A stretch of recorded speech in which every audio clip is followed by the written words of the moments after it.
Welcome back to Medical Coding with Blue. Today's episode is all about when to move on from your medical coding job. If you are brand new to my channel, welcome. I am Blue. I'm a medical coder. Okay, guys, I know that sounds a little weird, right? Move on from my medical coding job, Blue. It was so hard for me to even get this job. Why would I want to give it up? Well, believe it or not every place that you are, whether you've been there for years and years, or whether you're just starting out, not every place is going to be your forever home, okay? Sometimes it is and sometimes it's not. You really have to kind of look around and take stock of what's actually happening. Are you growing in this position? Does this position have excessively high demands? Which, that's really what inspired today's episode. I got an email from a viewer about a show I did last week. When I talked about production standards for medical coders. And in some places, you'll see that they demand that the coders code or touch between 200 and I've heard as high as 320 per day. Somebody had said, well, I work in the ER and that's what we have to code in a day, 320. And I said, that's not even coding at that point. That is just data entry. And now here's the thing, if you are doing this, and it doesn't matter if the electronic medical record is selecting it, the EMR is selecting it, the provider is okaying it, and you're just kind of pushing it on through, you are still the medical coder. You are still responsible for everything that's being submitted, all the codes that you select. You have to be able to respond as to why did you choose these codes? What was your thought process? What was your mentality behind it? Because again, we are responsible for this.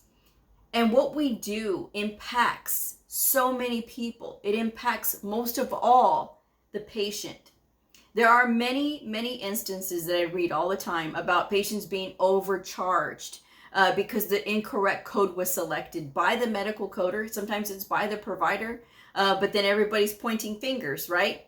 At the end of the day, we are trained professionals as medical coders. It is our responsibility to make sure that those codes are correct when they are submitted. So if you are in a place where they have really high demands on production and you're not growing, that's another thing too for some people. They are only doing diagnosis coding, they're doing HCC coding. And they've been doing HCC coding for years. Well, you know what happens when you stay in one place for years and years and you're only doing one type of thing? What happens then? The rest of your skills get rusty. You have no E&M skills if you haven't been doing E&M. You have no procedure skills. You have no modifier application skills. And so that can really hurt a medical coder in the long run. So unless you're actually having the discipline to stay on with, these workbooks and things like that, being in a position of an HCC or risk adjustment coder can really stunt your growth as a medical coder. Not only that, it makes it very difficult when you're trying to move on if you've only been in that position. There are some job postings that do say that if your only experience has been in HCC, that they do not consider that as experience because you're only diagnosis coding. Which is why I tell brand new medical coders, yes, it's a good place to start, but don't stay there because you're going to end up losing your other skills and you really don't want to lose those skills, okay? But let me read this email and then we'll get into it. So here we go. The viewer says, "Hi Blue, I enjoy watching your videos. I have been doing ER physician coding since 2011. I particularly liked your video on productivity standards for medical coders. I've done production coding directly for a hospital and 2 medical coding companies. All of these employers focus only on quotas, 200 per day. And I agree with you, quality over quantity. I was let go from my most recent employer 2 weeks ago for not meeting the client's production standards, despite my quality coding and high audit scores. At this point, I'm jaded with the industry and would seek input/advice on how to move forward. Thank you for reading this email." Well, here's the thing. If you have been doing really well as a medical coder and you have really high audit scores, there are a ton of other places that you could apply where they're not so focused on such a high production rate. You do code for the ER, right? So this means that you can code anywhere. I've always recommended that if you're going to start out brand new, or if you're going to want to get a lot of exposure to different things, the ER is a great place to go, right? But it doesn't necessarily mean that that's where you have to stay. And you don't necessarily have to continue to code for the ER. You can code for other specialties as well. You can code for hospitals, right? You can go into like coding for the clinics. You can code for orthopedics. You can code for neurology. You can code for cardiology. You can code for mother baby. There's a lot of things that you've already seen in the ER that can be put towards specialty places. Pulmonology. You can do any of those based on your experience coding in the ER. Now you have all this years of experience since 2011. You have been coding about as long as I've been a coder. I began my career in 2008. So we're right behind each other. But I would take that experience and I would go someplace else and I would apply at other hospitals. They are not the only game in town. And as you have experienced with working for 3 different places, you can get a job anywhere. It's not a matter of, okay, well, they want this, they want this, they want this. You have something that they want. Quality and experience. So with these things, I would look at my resume and I would filter out anything that doesn't need to be there, like organized, team player, any of those types of generic language. Tell me what you know. Tell me in your objective statement, or tell me in your summary statement if you want to apply at another ER place. But if you want to apply for a different specialty other than the ER, tell me where you want to go. Tell me in your objective statement, and be clear about who you are and what skills you have. And on your skills, list out ICD-10-CM, CPT, HCPCS, medical terminology, anatomy, pathophysiology, all the things that you know, right? If you know any billing, okay, you can put that down as well. If you don't, that's okay. What electronic medical record did you work with? You put that on there as well. Do you speak English? Do you speak any other languages? Are you fluent in any other languages? Because sometimes there are places that do look for bilingual medical coders. And if you have a way of getting an edge in, take that edge. Take that edge. I have lost my Spanish speaking ability a long time ago. My Spanish is very rusty because I'm not around people who speak Spanish anymore.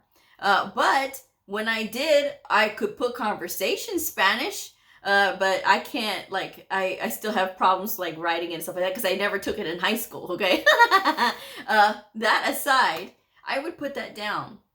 And on your duties, I would put down all the things that you have done. Did you do hydration coding? Did you do procedure when they have fracture coding? Did you do any of those things? Injury coding? What specifically did you do? Those are the types of things that they want to see on your resume, and make it to the point.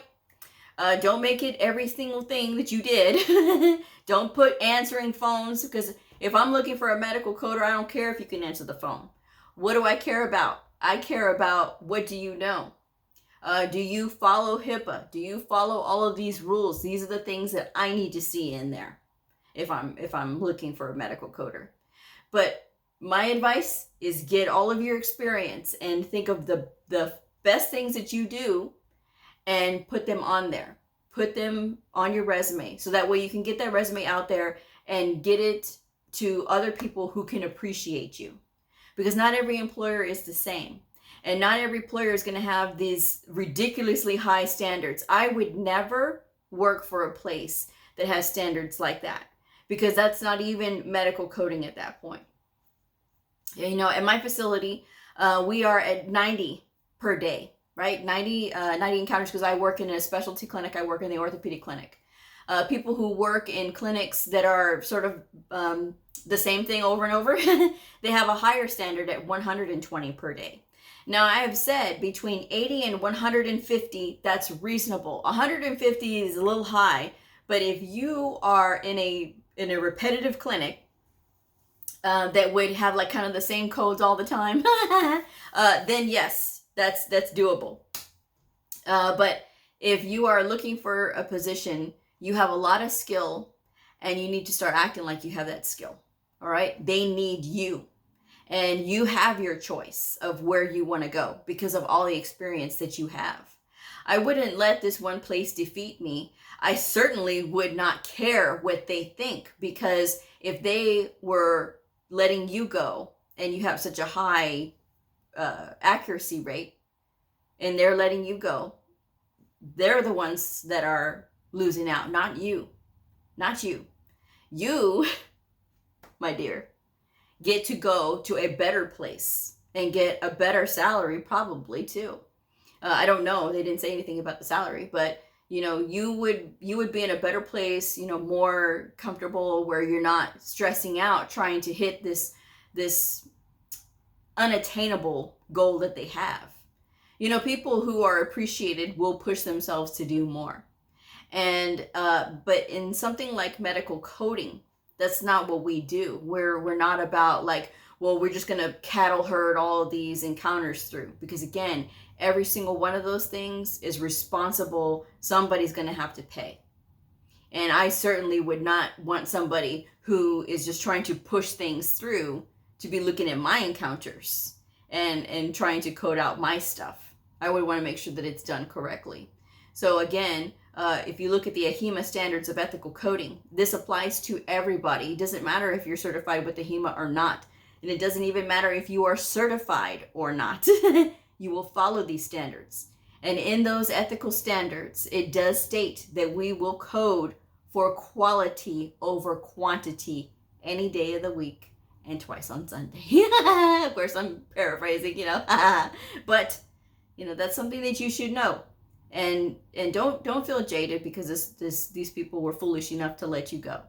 You know, if they're foolish enough to let you go, that's fine. You keep on going because you deserve better, and you don't deserve to be taken advantage of because, oh, if we tell her to hurry up and do 200 a day, she'll do it. She'll do whatever it takes to get to 200. But it's not always attainable, you know. And again, even if the provider is selecting the codes and using the EMR to help them, it doesn't necessarily mean that those codes are correct. The documentation still has to support. And last I checked, these providers are not trained to be medical coders. Now, yes, there are some doctors that are medical coders. They got their certification, right? But not all of them are. And I would not expect them to be either, because their job is not to worry about the things that we have to worry about, the details of, you know, the guidelines and the changes and stuff like that. It's our job to team up with them and assist them with, okay, documentation or making sure that everything is there. Because at the end of the day, we are a team. And if you have a really good team set up, then you can do a lot of things and the documentation gets better. It gets easier to get through, right? Because there's hardly no queries. Because the anatomy of a query takes forever, right? It takes at least 1 hour. And I've broken this down before. When you are doing a query for one encounter, it can take up to an hour. Because you're taking 10 or 15 minutes to look at the encounter itself. You discover that there needs to be a query. So then you take out your query template, right? To make sure that you're not putting anything in there that's leading. But you want the provider to have a choice. Then you have to write it appropriately. Then you got to make sure that everything's okay.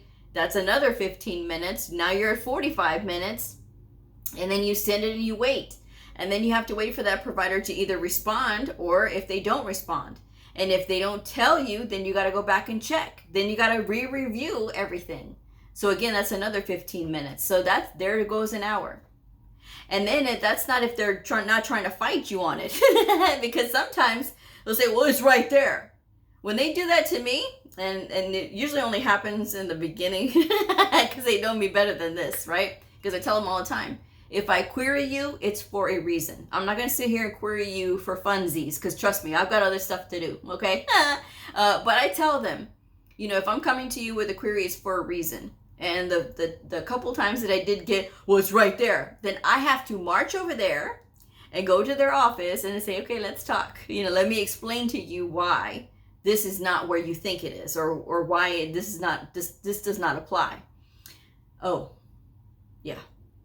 So, and I tell them, I'm just looking out for you. And that's always been my thing with them, and they know this. I will always do what I can to protect my providers, and nobody talks to them but me. That's how territorial I am. Because when you get like other people talking to them, it can change the way that they document. And if that changes, then now you've got other issues. You know, it takes longer to get through and things like that. But because they are so well trained, my providers, I am able to get through their documentation quite quickly. And that does help to keep those numbers down, keeps the backlog low. So that way, you know, we can just propel forward. And that's always the goal, is to be able to propel forward. But don't let, you know, their bad choices, these employers, their bad choices of wanting quantity over quality to get you. Because a lot of times when that stuff comes back and gets backfired on them, the first person that they're going to throw in front is, of course, the coder. Well, the coder, that's what the coder entered, not me. Well, even though you pushed them to code this ridiculously high amount, you're not taking responsibility. You know, and there's some employers like that. So if that's the case at your facility, obviously, you want to make sure that you are taking those steps to find a place that's better and then move on, right? You never want to just quit a job and then, you know, have yourself with no money. Don't do that, guys, okay? Don't do that. Make sure that you have another place lined up before you leave. And so that way you can be ready to go. You got the one job in medical coding, you can certainly get another one. And in this person's case, they've had 3. And that's, you know, you can get another one. I mean, because there's always going to be places that are going to look for those highly detailed people. You just have to get out there and start looking.